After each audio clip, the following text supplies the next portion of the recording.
Hey guys, back with another video, the second to last 2-year anniversary since G-Fest 2019, which was the last G-Fest that we had.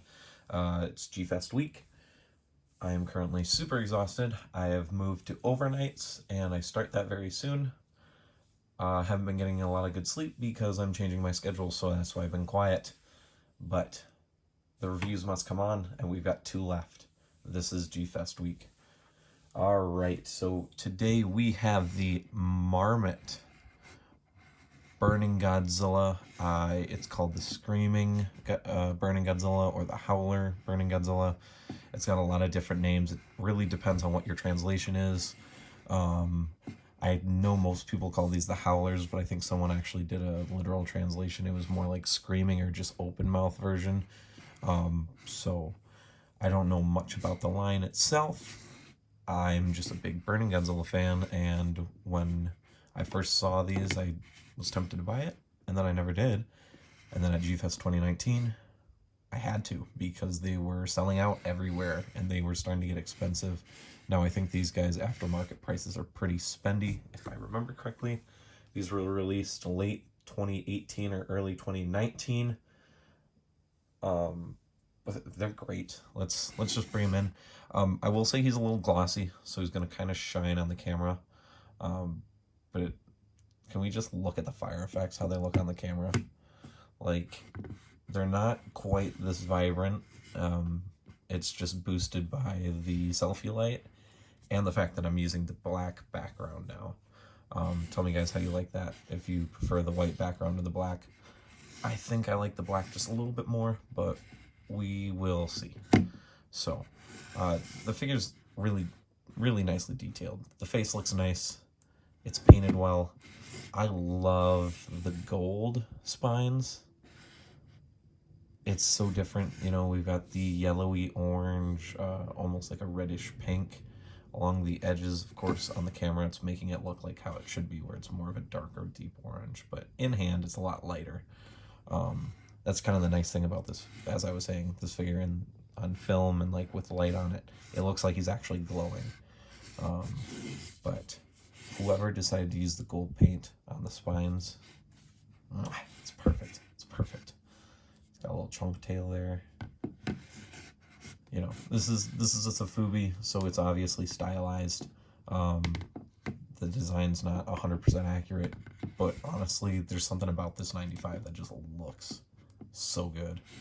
I love it. When I saw pictures of him online, there's just parts of me that said I needed to have him, and then I was like, I don't know. And then by the time I was like, I need him, I was like, oh, G-Fest is right around the corner. So I didn't buy him until I saw him at G-Fest, and then shortly after that, I think he was sold out, and his price was climbing. So if you guys find one for a good deal, pick him up. He's unique. He's a unique figure. The articulation, just quick. His arms rotate. We're not going to really sit here and mess with articulation too much. They're not supposed to really move. The legs do, but it's a little bit of a more sturdier, harder vinyl. So they, it doesn't move. And the tail also spins.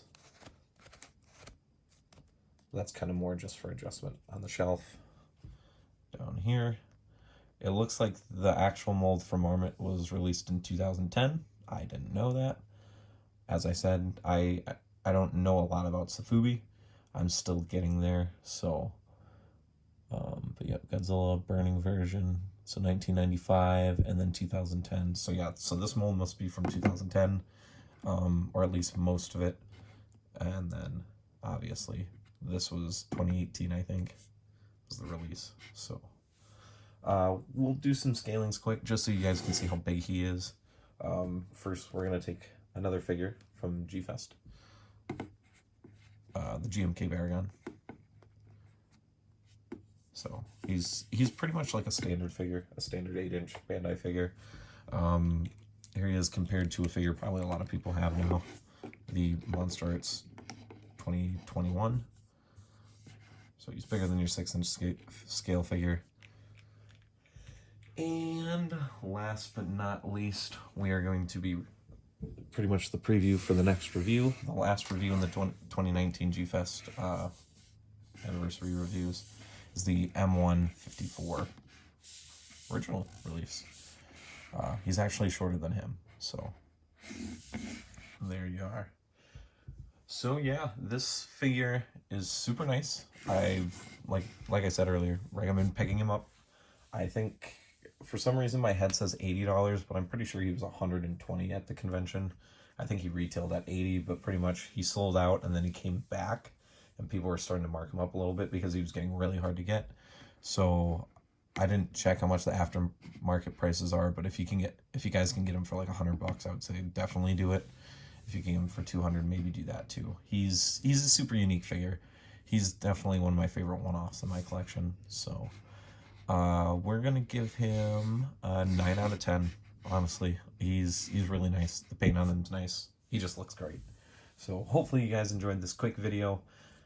Don't mind me for kind of being a little bumbly. It's, like I said, shifting schedules, so I'm a little mentally out of it. But later this week or next week, the G-Fest 26 retrospective comes out. And Friday, I believe I'll be releasing the M154 review. I might save him for Sunday since that's technically the last day of G-Fest weekend. In fact, I'll probably do that.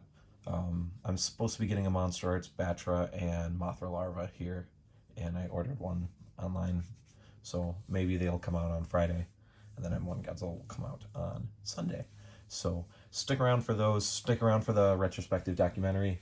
I'm really, really excited. It is turning out pretty great, so I will see you guys later. Kajime Addict, your host. Peace.